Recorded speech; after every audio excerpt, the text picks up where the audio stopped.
UFC is back in Vegas for International Fight Week. Not the best IFW if we're comparing it to cards of the past, but it's a damn good pay-per-view for 2025. I'm excited for it. No time to waste. Let's get into it. First fight of the night, we got Peyton Talbot taking on Felipe Lima. So Talbot is 9-1. That is 3-1 in the UFC. Lima is 14-1. That is 2-0 in the UFC.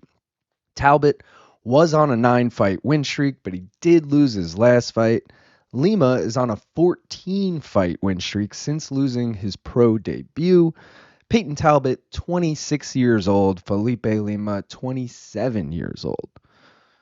I'm going to take Felipe Lima money line here. It's minus 175. I'm going to parlay it. I'll get to it as we go.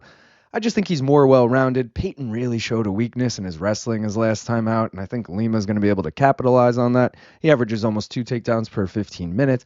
Also, if we're dissecting their UFC wins for a second, Peyton's 3 UFC wins came against 2 guys who are winless in the UFC, and the other guy has lost 3 fights in a row. So Lima's 2 UFC wins came against guys with winning UFC records and over 5 UFC wins each. So he's fighting way better competition here. He beat Muhammad Naimov. He beat Miles Johns. Just way better guys than Peyton's been beaten. If you're looking for anything else to take, I like the over 2.5 here. You'd have to parlay it as well. It's minus 170. Talbot's only hit it twice in his 5 Zuffa fights, that being his 4 UFC and 1 Contender Series fight, but he did hit it in his last fight. Lima, on the other hand, has hit it in 6 of his last 8, so he seems way more likely to hit it. If you want Lima plus money, take him by decision, plus 125. Half of his pro wins have come by decision, including his last win, and Talbot's lone pro loss came by decision. And if you like Peyton Talbot, take him by finish, plus 285. 8 of his 9 pro wins have come by finish, and Lima was finished in his lone pro loss. Next fight of the night, we got Beneil Dariush taking on Renato Moicano. Dariush is 22-6-1. That is 16-6-1 in the UFC. Moicano is 26-1. Very similar records. 12-6 in the UFC across featherweight and lightweight. This will be at lightweight, where he is 7-3 in the UFC. Dariush has lost 2 straight fights, but he was on an 8-fight win streak before that. Moicano is coming off a loss to the soon-to-be former champ, Islam Makhachev, but he was on a 4-fight win streak before that. Both of these guys, 36 years old. The line has come down on this a lot, and I'm not complaining about it whatsoever. I'm taking Renato Moicano money line here, minus 115. I'm parlaying it with Felipe Lima money line, gets us plus 194. In the last 4 years, Moicano's only lost to former champions. Dariush was finished brutally in back-to-back fights, and he hasn't won a fight in almost 3 years. Why would anyone back Dariush here? I don't really know. If you guys are looking for anything else, take the over 1.5 is minus 170, so you'd have to parlay it. Dariush, though, has hit it in 3 of his last 5, and Moicano has hit it in 3 of his last 4.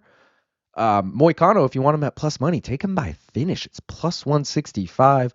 12 of his 20 pro wins have come by finish, and Dariush has been finished in all 6 of his pro losses, and as I mentioned, his last 2 fights.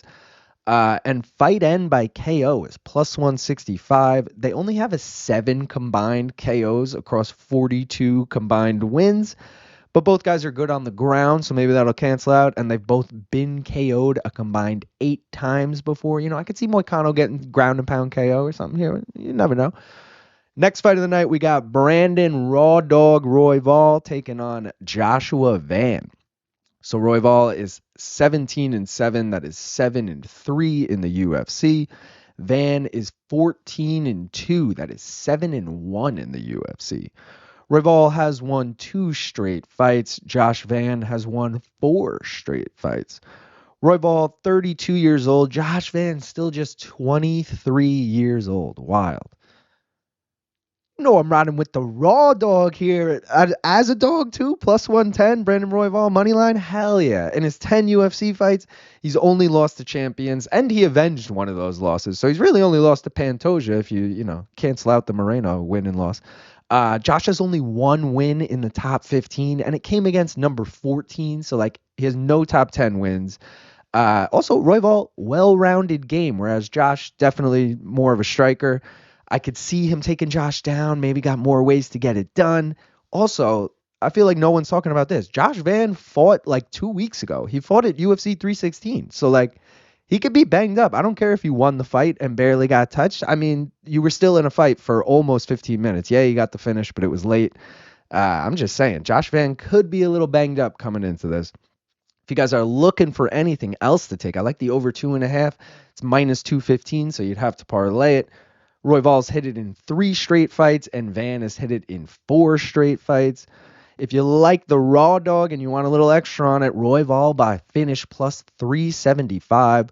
13 of his 17 pro wins have come by finish, and Van was finished in both his pro losses. And if you like Josh Van, you want him at plus money or even more plus money, take him by decision. Plus 180. 5 of his 7 UFC wins have come by decision, and Royval has lost by decision 5 times before, including his last loss. Co-main event, we got Alexandre Pantoja taking on Kai Kara France. So Pantoja is 29-5. That is 13-3 in the UFC. Kara France is 25-11 with 1 no contest. That is 8-4 in the UFC. Pantoja has won 7 straight fights. Kara France has lost 2 of his last 3, but he is coming off of a knockout win. Pantoja, 35 years old. Kara France, 32 years old. I went back and forth here. I almost took the dog, I'm not going to lie. But I'm taking the over 1.5 rounds. Hefty price, minus 450. The line, I believe, is set at like 3 or 4.5.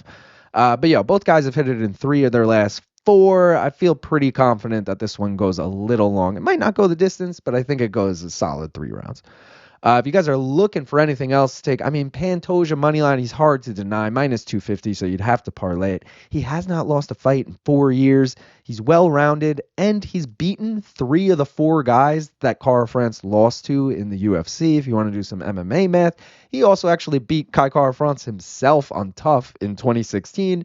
Granted, it was a 2-round exhibition fight, still won by unanimous decision.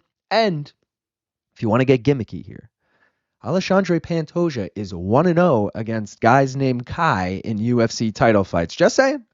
Just saying. He's undefeated. If you guys are looking for anything else, take the over 4.5 rounds is minus 110. It's a pick 'em right now. It might be plus money by the end of the week, but either way, you'd have to parlay it for now. Pantoja's hit it in 3 of the 4 5-rounders that he's been scheduled for in the UFC, and Kara France has hit it in 1 of the 2 5-rounders he's been scheduled for in the UFC. So a little iffy, but... and if you like the dog, again, I told you I considered taking him. He's plus 225. Kai Kara France money line. He's got good takedown defense. Pantoja gets hit a lot. I just feel like if Kai can stuff the takedown, he could easily, not easily, but he could win this fight. Main event, Ilia Topuria versus Charles Oliveira. Topuria is 16-0. That is 8-0 in the UFC across featherweight and lightweight. This will be at lightweight, where he is 1-0 in the UFC. Oliveira is 35-10 with 1 no contest. That is 23-10 with 1 no contest in the UFC. And that is also 16-6 with 1 no contest at lightweight. Topuria is undefeated, so he's won 16 straight fights. Oliveira has alternated wins and losses in his last 5 fights. Topuria still just 28 years old. Oliveira getting up there, 35 years old. I'm taking the over 1.5 here. It's minus 135. I'm going to parlay it with the over 1.5 in the co-main. Gets us plus 113. I actually really love that. Topuria's hit it in 4 straight fights, and Oliveira's hit it in 3 of his last 4. The fear here, I guess, is that Topuria could knock him out in under 1.5. But, we're going to let that slide. We're getting the over 1.5 here, guys. Looking for anything else, take something I also strongly considered here. Charles Oliveira as a dog. The price is just too much. Plus 385. His only losses in the last 7 years came to the number 1 pound-for-pound fighter and the number 1 contender at lightweight. He'll also have a 5-inch reach advantage, and we all know his ground game is elite. Ilia was taken down by Bryce Mitchell. I'm not saying Oliveira's got the best takedowns, but once it's on the ground, it's his game. Fight does not go the distance is minus 525, so definitely parlay it. 14 of Topuria's 16 pro fights have not gone the distance, and 40 of Oliveira's 46 pro fights have not gone the distance. That is 87% combined. And if you like Topuria, take him by KO. It's -145. 5 of his 8 UFC wins have come by KO, including 2 straight. I'm worth 100,000 like Woodrow. When a ball call me Wilson, going overboard at the Hilton.